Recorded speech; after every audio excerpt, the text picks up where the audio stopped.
हे दोस्तों, आप लोग कैसे हो।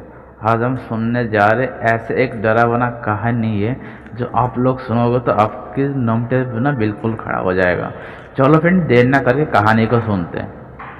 राजू शहर में नौकरी करता था। सालों बाद जब माँ का फोन आया कि तबीयत ठीक नहीं है तो उसने तुरंत छुट्टी ले ली और गांव जाने की ठान ली। वो गांव जो बचपन में जहाँ मिट्टी की खुशबू, पुराने दोस्त और माँ की गोद थी। लेकिन किसे पता था इस बार इस गांव लौटने के रास्ता किसी डरावना मजलिस की ओर ले जाएगा। राजू देर रात बस से उतरा। बस ड्राइवर ने कहा, भैया रात हो गया, जंगल जाने वाले रास्ते मत लेना, पुराना पुल उन पर करके जाओ। लेकिन राजू जल्दी में था। माँ की तबीयत याद आते उसने सोचा, बस 2 किलोमीटर का जंगल है, निकल जाऊंगा। उसने उसने मोबाइल की टॉर्च ऑन किया और चल पड़ा उसी शॉर्टकट रास्ते से।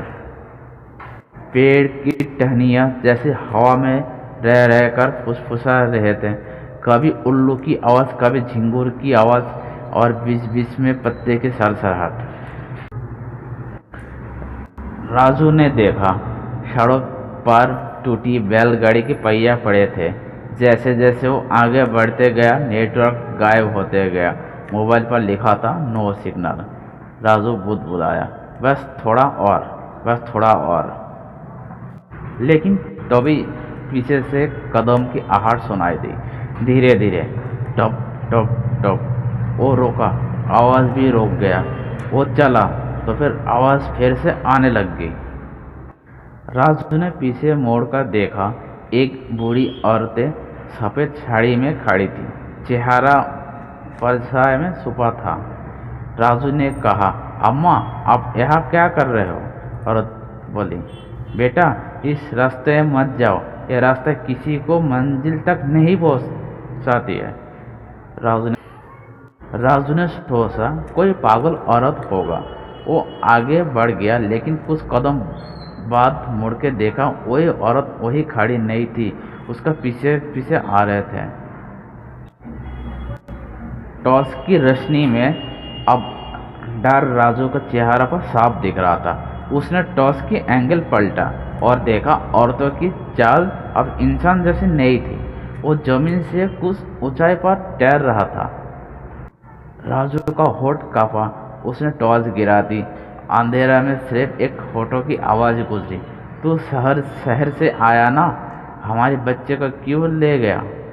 राजू चौंक पड़ा, कौन है, कौन सा बच्चा। लेकिन जवाब में सिर्फ हवा में छींटी जैसी हंसी सुनाई दी।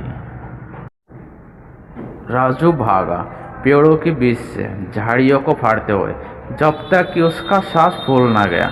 फिर उसने दूर एक पुराना मंदिर दिखाई दिया।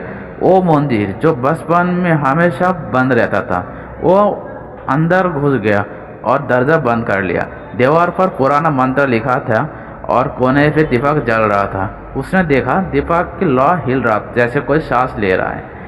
दीवार की एक पुरानी दीवार पर एक पुरानी तस्वीर टांगी थी, उसी औरत की। नीचे लिखा था भूरी देवी, जिसने अपने 3 बच्चों को उसी जंगल में खो दिया था। उसका दिमाग में बिजली से क्रोधा। उसका याद आया जब वो बच्चे थे, उसने और उसका दोस्त ने इसी जंगल में किसी का मिट्टी की कब्र खोद कर मजाक किया था। तब से गांव वाले जंगल को भूरी देवी की इलाका कहते थे। मंदिर के बाहर किसी की कदमों की आवाज़ आई। दरवाजा अपना आप ही खुल गया। वही औरत अब उसी के सामने खड़ी थी, चेहरा काला, आंखों में धुंधली सी आगर जैसी है।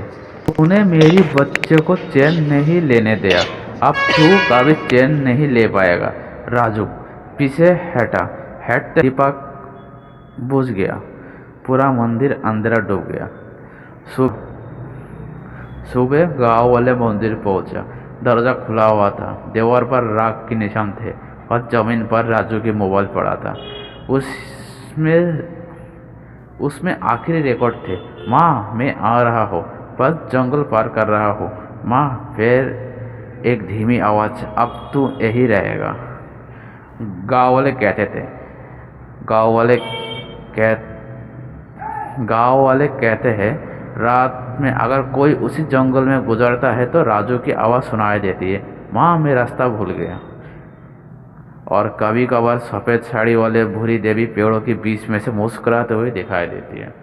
दोस्तों कहानी आप लोगों को कैसे लगा है आप लोग कमेंट करके ज़रूर बताना, और ऐसे और भी मज़ेदार कहानी सुनने के लिए हमारे चैनल को सब्सक्राइब कर देना।